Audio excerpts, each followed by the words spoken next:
अब BA, BCom, BSc और MA, MCom करें विश्व की सबसे बड़ी यूनिवर्सिटी इग्नू से। सॉल्ड असाइनमेंट और गाइड बुक्स प्राप्त करें। संपर्क करें Mahakal computers, DAV college gate के सामने, सिवान।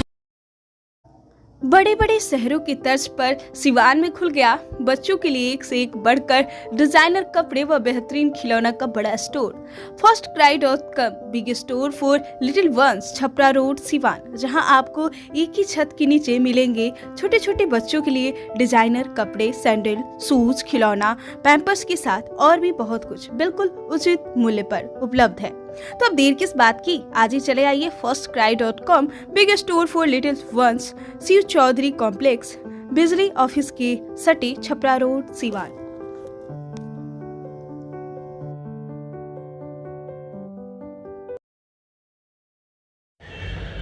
अलीगढ़ मुस्लिम विश्वविद्यालय का बिहार में दूसरा अध्ययन केंद्र जड़ इस्लामिया स्नातकोत्तर महाविद्यालय में खुल गया है। यह अलीगढ़ मुस्लिम विश्वविद्यालय का बिहार में दूसरा अध्ययन केंद्र होगा।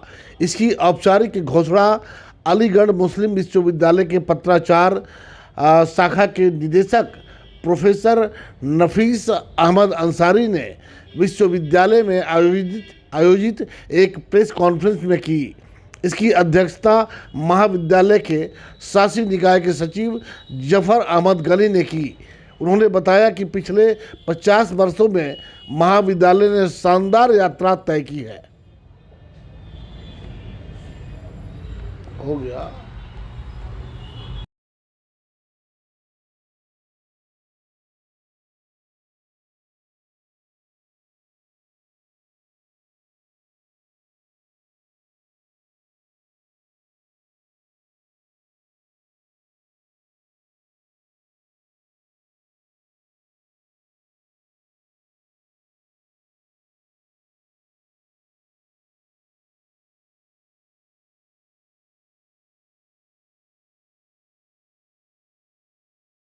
मैं आप सभी पत्रकार को आज के प्रेस कॉन्फ्रेंस में इस्तकबाल है।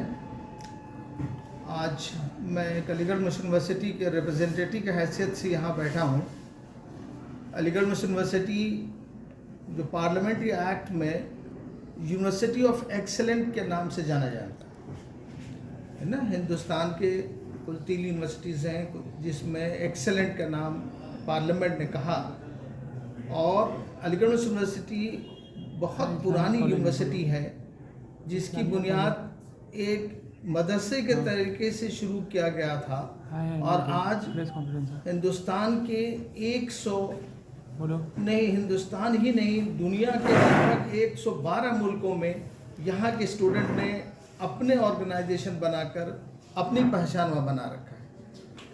अलीगढ़ मुस्लिम यूनिवर्सिटी एक ऐसी यूनिवर्सिटी है जिसका हमेशा इस बात की कोशिश रही है कि जो लोग अपने पढ़ाई को आसानी से अपने एरिया में नहीं कर सकते हैं, जिसकी कई वजह हैं। एक तो वजह ये है कि वो कॉलेजेस जाने में उनको परेशानी होती है, दूसरी जो माली हालत है, जो उनकी वित्तीय कंडीशन है, वो इतनी अच्छी नहीं होती। अलीगढ़ ये 2 चीज़ों पर फोकस करता है। हिंदुस्तान की वाहिद यूनिवर्सिटी है जिसको रेसिडेंशियल यूनिवर्सिटी कहते हैं। कैंपस के अंदर 20,000 से ज़्यादा लड़के लड़कियों के रहने का इंतज़ाम है। वहाँ पर 10 गर्ल्स लड़कियों के रहने के हॉस्टल्स बने हुए हैं वहाँ पर, जो हज़ारों के तादाद में वहाँ पर रहते हैं। दूसरी बात कि यूनिवर्सिटी ने जो फ़ीस रख रखा है, आज आप उसके वेबसाइट पर जाइए और हिंदुस्तान की किसी भी यूनिवर्सिटी के वेबसाइट से मिलाइए तो आप देखेंगे कि वहाँ के फीस कम ही नहीं, बहुत ज़्यादा कम है। आज आपको एक बात कहना चाहते हैं कि जो आज खान पान चीज़ों पर जो महंगाई का असर आपको घरों पर दिख रहा होगा, वो हमारी यूनिवर्सिटी ने कभी अपने बच्चों पर दिखने नहीं दिया। आज कुल 33 रुपये के डाइट पे 3 टाइम का खाना हम लोग बच्चों को प्रोवाइड करते हैं। सुबह नाश्ता, दोपहर खाना और रात का खाना। और हर लोग इस बात से कहते हैं कि ये कैसे पॉसिबल है, लेकिन यूनिवर्सिटी का अपना निज़ाम है, अपना तरीका है जिससे इसको पूरा करें। हमारी यूनिवर्सिटी डुअल मोड में यूनिवर्सिटी कहलाती है। डुअल मोड का मतलब हुआ एक तो वो बच्चे जो वहाँ एडमिशन लेकर रेगुलर क्लासेस करते हैं, हॉस्टल में रहते हैं। दूसरा वो जो वहाँ एडमिशन उनको मिलता है लेकिन वो रेगुलर क्लासेस नहीं करते, वो डिस्टेंस मोड में, है ना, दूर शिक्षा जिसको कहते हैं, ओपन डिस्टेंस लर्निंग कहते हैं, उस पर वो एडमिशन लेकर वहाँ की पढ़ाई करते हैं। ये दोनों डिग्री बराबर है। गवर्नमेंट ऑफ इंडिया ने, यूजीसी ने अपने वेबसाइट पर यह डाल रखा है कि अगर कोई बच्चा, कोई यूनिवर्सिटी जो डुअल मोड में प्रोग्राम चलाती है, उसमें अगर वो रेगुलर मोड में भी अगर वो डिग्री हासिल करता है तो उसका वेटेज उतना ही है, चाहे वो हायर एजुकेशन में लेना चाहता है या फिर कहीं जॉब लेना चाहता है, इवन पब्लिक सेक्टर में भी लेना चाहता है, तो ये दोनों मोड में, चाहे उसने ओडीएल में डिस्टेंस में किया हो या रेगुलर में किया हो, बिल्कुल बराबर है, कोई इसमें अंतर नहीं है। तो हमारी यूनिवर्सिटी ये दो मोड में प्रोग्राम्स चलाती है। ओडीएल प्रोग्राम्स जो यूनिवर्सिटी चलाती है, उस सेंटर का नाम centre for distance and online education है, जिसका मैं वो डायरेक्टर हूँ। और यूनिवर्सिटी ने ये जिम्मेदारी मुझे दे रखी है कि इस डिस्टेंस मोड के प्रोग्राम्स को आप चलाएं और ज़्यादा से ज़्यादा हिंदुस्तान के कोने कोने तक बच्चों को इसका फ़ायदा हो। हमने अपने सेंटर्स की जो बढ़ाने का दायरा है, जो ज़्यादा पहुंचने के दायरा है, उसका तरीका यह है कि हम दूसरे जो बड़े बड़े इदारे हैं हिंदुस्तान में, जिसकी एक पहचान है, जो एक इस्टेब्लिश्ड और पूरा इंस्टीट्यूशंस हैं, जिनको अपने एरियाज़ में एक रिपुटेशन है, जिसको अच्छी इंस्टीट्यूशंस बच्चे मानते हैं, वहाँ हम अपने लर्नर सेंटर और स्टडी सेंटर बनाते हैं। ये हमारा डिस्टेंस प्रोग्राम्स 1987 से चल रहे हैं और आपको जान के हैरत होगी कि आज के डेट तक कुल 12 स्टडी सेंटर पूरे हिंदुस्तान में हमने खोल रखा है। केरला में हमारा है, तमिलनाडु में हमारा है, कर्नाटका में हमारा है, बंगाल में हमारा है, आसाम में हमारा है, बिहार में हमारा है, यूपी में हमारा है। इन सब जगह पर सिर्फ 12। आप अंदाज़ा लगा सकते हैं कि इतने टाइम से चलने के बाद अगर 12 इंस्टीट्यूशंस को हमने दिया है तो हमारा किसी भी इंस्टीट्यूशंस को स्टडी सेंटर देने का कितना बड़ा रिसर्च होता होगा। तो उसके बाद इन सब चीज़ों को देखने के बाद, हर चीज़ को समझने के बाद, तो यूनिवर्सिटी उस इंस्टीट्यूशन से, उस एजुकेशन इंस्टीट्यूशन से अपना MOU साइन करती है ना, मेमोरेंडम ऑफ अंडरस्टैंडिंग साइन करती है, जिसका मतलब यह है कि इस यूनिवर्सिटी उस सेंटर को अपना पार्ट मानती है। अलीगढ़ मुस्लिम यूनिवर्सिटी किसी भी कॉलेज को एफिलिएशन नहीं देती है, वो एक सेंट्रल यूनिवर्सिटी है, उसमें कोई भी कॉलेजेस नहीं है, उसके अपने डिपार्टमेंट्स हैं, डिपार्टमेंट के बिना काम करते। लेकिन डिस्टेंस मोड में उसने अपने एक्सपेंशन को बढ़ाने के लिए, लोगों तक पहुंचाने के लिए इस तरह के इंस्टीट्यूशंस से अपने एग्रीमेंट साइन करते हैं। आज मुझे कहते हुए बहुत हर्ष हो रही, खुशी हो रही है कि आपके शहर के जेड इस्लामिया डिग्री कॉलेज को यूनिवर्सिटी ने एक अहम इंस्टीट्यूशंस को माना, इसके काम को देखा और समझा और ये रियलाइज़ किया कि ये इंस्टीट्यूशंस काफ़ी कुछ एजुकेशन में गरीब बच्चे का खासकर एक अच्छा प्रोग्राम कर सकते हैं। तो यूनिवर्सिटी ने यहाँ के इंस्टीट्यूशंस को अपने साथ जोड़ा और इन इंस्टीट्यूशंस को एक स्टडी सेंटर के नाम से डिस्टेंस प्रोग्राम्स के लिए इनसे MOU साइन किया। ये अलीगढ़ मुस्लिम यूनिवर्सिटी के डिस्टेंस प्रोग्राम्स जो है, ये प्रोग्राम्स सिर्फ डिस्टेंस मोड में, डिस्टेंस मोड में मतलब ये होता है कि बच्चे वहाँ जाएंगे, एडमिशन लेंगे, फिर बच्चों को पढ़ने के लिए इंस्टीट्यूशंस खुद किताब लिखवाती है, वो किताब देती है, बच्चे वो किताब पढ़ते हैं, पढ़ने के बाद उनको कुछ परेशानी होती है तो कुछ दिन के लिए बच्चों को बुलाकर उस परेशानी को दूर करते हैं। उसके बाद बच्चे सिर्फ एग्ज़ाम देने आते हैं, क्लास करने के लिए नहीं आते हैं। लेकिन गवर्नमेंट ऑफ इंडिया ने पिछले 2 साल पहले 2020 में ये डिसाइड किया कि हम ऑनलाइन प्रोग्राम्स भी चलाएंगे, जो हिंदुस्तान में पहले नहीं चलता था। पहली बार उन्होंने ऑनलाइन प्रोग्राम्स का मतलब बच्चा जहाँ बैठा है वहीं से एडमिशन ले लेगा, जहाँ बच्चा बैठा है वहीं से टीचर से कांटेक्ट में आकर अपने जो प्रॉब्लम्स हैं अपने पढ़ाई का, उसको इसके बारे में सवाल पूछ सकता है, उसको हल समझ कर सकता है। जहाँ बच्चा है वहीं से वो एग्ज़ाम दे सकता है, अपने कंप्यूटर से, अपने मोबाइल से वहाँ पर वो एग्ज़ाम दे सकता है। और बाकी चीज़ें यूनिवर्सिटी उसके रिजल्ट निकालेंगे, डिग्री देगी, मार्कशीट देगी। तो ये प्रोग्राम गवर्नमेंट ऑफ इंडिया ने 2 साल पहले 1920 में शुरू किया, जिसको UGC regulation of online and distance programme 2020 कहते हैं। और गवर्नमेंट ने उसमें 14 कोर्सेज की परमिशन दी कि किसी इंस्टीट्यूशंस को मैक्सिमम 14 कोर्सेज चलाने के फिलहाल हम देंगे, क्योंकि नई चीज़ है, उनको इंफ्रास्ट्रक्चर उनको तैयार करना होगा, उन बच्चों को भी उनसे समझना होगा, इसीलिए वो ज़्यादा ओपन नहीं किया। आपको बताते हुए बड़ी खुशी हो रही है कि अलीगढ़ मुस्लिम यूनिवर्सिटी पहली यूनिवर्सिटी थी जिसको हिंदुस्तान में मैक्सिमम जितना सीलिंग गवर्नमेंट ने दिया उतनी सीट इस गवर्नमेंट ने उनको दिया कि आप इतने कोर्सेज चला सकते हैं। यानी कि डिस्टेंस के अलावा ऑनलाइन प्रोग्राम्स में हमारे पास 14 कोर्सेज भी हैं, है ना, 14 कोर्सेज हैं। तो अब ये जो प्रोग्राम्स हमारा अब कहलाता है सेंटर फॉर डिस्टेंस, जो हमारा पहले मैंने कहा, और ऑनलाइन प्रोग्राम है ना, CDOE के नाम से जाना जाता है, ये centre for distance and online education. इस इंस्टीट्यूशंस को इसी सेशन से ऑडियल प्रोग्राम्स के लिए, चाहे वो +2 के प्रोग्राम्स हों या फिर डिप्लोमास के प्रोग्राम्स हों, उनको शुरू करने का यूनिवर्सिटी ने परमिशन दिया है। ऑनलाइन प्रोग्राम्स के लिए ये यहाँ पर अपने ऑनलाइन इक्विपमेंट के थ्रू जो बच्चे असिस्टेंस लेना चाहते हैं उसमें भी वो एडमिशन लेने में उनकी मदद करेंगे। सर, सिवान में बहुत सारे कॉलेज, जो भी इंस्टीट्यूशंस अपने आप को उस लेवल पे समझती है कि अलीगढ़ हमें रिकॉग्नाइज कर सकती है और हमारे पास जो इंफ्रास्ट्रक्चर है वो यूनिवर्सिटी के जो रूल्स के हिसाब से सफिशिएंट है, वो हमारे यूनिवर्सिटी को अप्रोच करती है और अप्लाई करती है।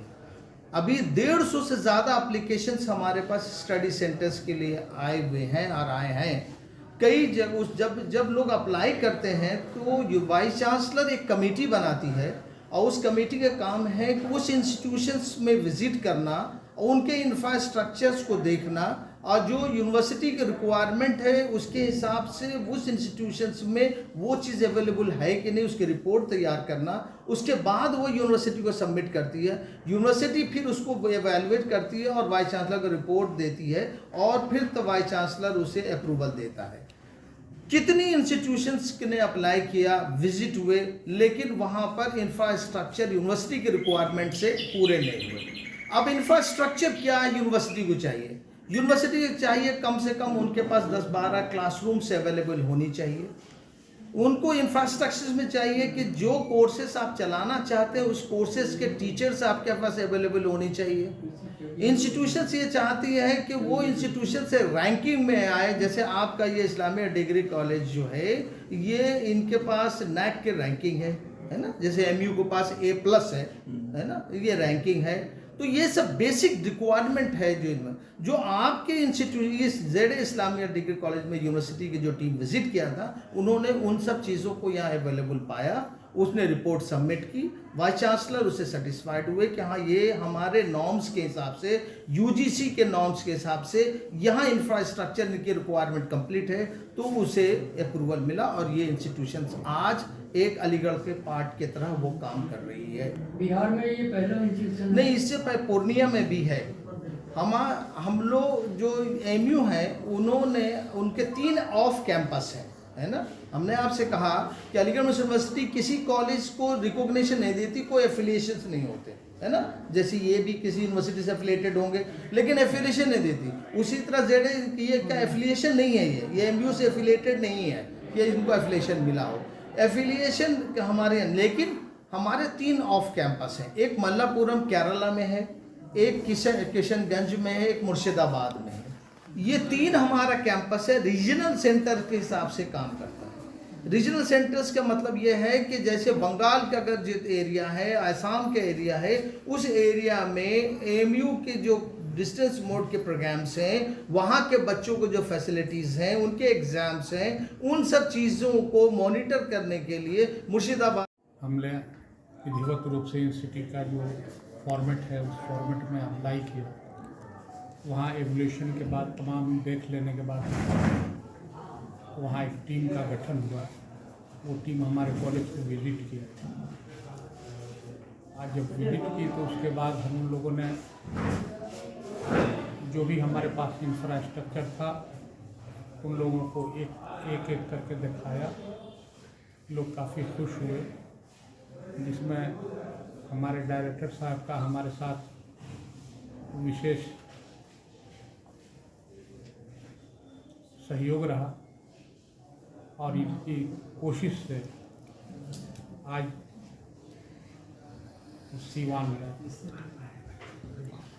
एक मान लीजिए कि पूर्णिया में है, किशनगंज में है, तो बिहार के दूसरे छोर पर ज़ेड इस्लामिया में ये सारे कोर्स आए हैं। हमने ये तमाम कोर्सेज इसलिए लिए कि कम से कम हम लोगों के परमंडल के लोगों को इससे लाभ मिल सके। और ज़ेड इस्लामिया कॉलेज आपके ज़िला का वाहिद कॉलेज है, खाली ज़िला का नहीं पूरे यूनिवर्सिटी का वाहिद कॉलेज है जो नैक से बी ग्रेड हासिल कर चुका है। तो ऐसी हालत में हम ये उम्मीद करेंगे कि इस इलाके के लोगों को इससे फ़ायदा होगा और हमारा जो भी इंफ्रास्ट्रक्चर है वो माना हुआ इंफ्रास्ट्रक्चर है, जिसके लिए हमको किसी सनद की ज़रूरत नहीं है। ऑलरेडी नैक ने हमको ये सनद दे रखा है। तो सर पहले से ऑलरेडी रेगुलर मोड में बहुत सारे कोर्सेज आप चला रहे हैं इस कॉलेज में? इस मोड में भी चला रहे हैं। जैसे मौलाना आज़ाद सेंट्रल यूनिवर्सिटी है हैदराबाद, उसका पिछले 10 साल से ज़्यादा से यहाँ स्टडी सेंटर है। फिर कंप्यूटर के क्षेत्र में या और क्षेत्र में मौलाना अब्दुल्ला यूनिवर्सिटी से रेगुलर कोर्सेज हमारे यहाँ चल रहे हैं, क्योंकि बहुत ही प्रतिष्ठित विश्वविद्यालय। इस पूरे परमंडल के लोगों से, जेपी यूनिवर्सिटी के जुरिडिक्शन के तमाम लोगों से हम ये अपील करेंगे कि वो जिस निगाह से, जिस उम्मीद से इस कॉलेज को देखते हैं, हम उसे पूरा करेंगे और उनको किसी तरह की निराशा नहीं होगी। जैसे कि अथक प्रयास लंबा समय कि हम लगातार कई वर्षों से इस कॉलेज में आते हैं और ये लगातार हम सुन रहे हैं, काफ़ी लंबा समय लग गया जी। तो क्या कुछ है सर इसमें, किस तरह का पढ़ाई होगा, क्या होगा, कैसे क्या? वो तो यूनिवर्सिटी का जो गाइडलाइन होगा, यूजीसी का जो गाइडलाइन है, उसी गाइडलाइन को पूरी तरह से हम फॉलो करेंगे। सिमरन ब्यूटी पार्लर, हनुमान मंदिर, शुक्ला टोली, सिवान। 25 वर्ष पूरे होने के उपलक्ष्य में ग्राहकों को दी जा रही है 40% की विशेष छूट। Makeup, air brush makeup, global highlight, hair cutting, rebonding, training या फेशियल, सभी कामों पर पाए 40% की छूट, और वो भी बहुत कम समय के लिए। साथ ही ट्रेनिंग लेने हेतु इच्छुक महिलाएं वो मेकअप बुकिंग कराने के लिए जल्द बुकिंग के लिए संपर्क करें। सिमरन ब्यूटी पार्लर, हनुमान मंदिर, शुक्ला टोली, सिवान। कॉल करें 9835699210 पर। अब दांत, खाज, खुजली एवं दिनाय का इलाज कराना हुआ आसान, क्योंकि Asia Shabbir health care doctor Abuzar Hussain द्वारा कंप्यूटर से चेक कर किया जा रहा बेहतर इलाज। तिल, मासा, इला हटाना, मुहासे रोकना, झुर्री एवं छाई हटाना, बाल प्रत्यारोपण, अनचाही चेहरे का बाल लेजर से हटाना, चेहरे के गड्ढे को लेजर मशीन से भरना या लेजर मशीन से मोटापा घटाना हो तो आज ही चले Asia Shabbir health care. Doctor Abuzar Hussain, पता है रेलवे स्टेशन के नजदीक, सिसवन ढाला के पास, सिवान। मोबाइल नंबर है 7970864200। दूसरा नंबर है 7541900596। Daffodils English Medium School CBSE Curriculum, Mission Compound, Mahadeva, Sivan. On the occasion of 30th anniversary, free admission, nursery to 8th and kids to pre-nursery. Special attention on English, Science and Math. 5 days a week computer classes, green and peaceful hours surrounding, dance and karate classes for all-round developments. Registration open for 2023-24. Hurry up for admission. Daffodils English Medium School, Mission Compound, Mahadeva, Sivan. Helpline number 963172 4798। अगर आप चर्म रोग, गुप्त रोग या यौन रोग से परेशान हैं और बार बार डॉक्टर बदलने के बाद भी इस बीमारी से छुटकारा नहीं हो पा रहा है, तो समुचित व अस्थायी इलाज के लिए डॉक्टर सृष्टि सिन्हा से मिलिए, जो सिवान जिले की एकमात्र प्रसिद्ध महिला चर्म रोग, गुप्त रोग एवं यौन रोग चिकित्सक है। यहाँ आंखों के नीचे कालापन एवं सूजन, कुष्ठ रोग, बाल गिरना, सफेद दाग, पिंपल्स, दाग धब्बे, लेजर सेवा, अनचाहे बाल एवं तिल निकालने, गालों के गड्ढे भरना, छाल रोग एवं अन्य चर्म रोग, गुप्त रोग व यौन रोग का इलाज किया जाता है। हमारा पता है डॉक्टर ए के सिन्हा के समीप फतेहपुर दुर्गा मंदिर, hospital road, Siwan. Mobile number है 9973163151। Doctor Gorakh Prasad BSD hospital private limited, doctors colony, गौशाला रोड, विजयहाता, सिवान एवं न्यू सेंटर, बगहुत नगर, बरियारपुर, पचरुखी, सिवान, जहां BSD हॉस्पिटल के सुप्रसिद्ध चिकित्सक डॉक्टर गोरख प्रसाद की देखरेख में डॉक्टरों की एक बेहतरीन टीम कर रही है मरीजों का इलाज। वहीं BSD हॉस्पिटल एवं पारा मेडिकल इंस्टीट्यूट लेकर आया है कम खर्च में डॉक्टर बनने का सुनहरा अवसर। Run by Dalsingar Baba memorial trust. हमारे यहाँ BAMS AM BNYS DSW DNA ANM doctor pharma BEMS MDEH course के लिए नामांकन शुरू है। तो आज ही चलें doctor Gorakh Prasad BSD hospital private limited, BSD hospital एवं पारा मेडिकल इंस्टीट्यूट, सिवान। संपर्क नंबर है 9931503081। वही दूसरा संपर्क नंबर है 9835870298।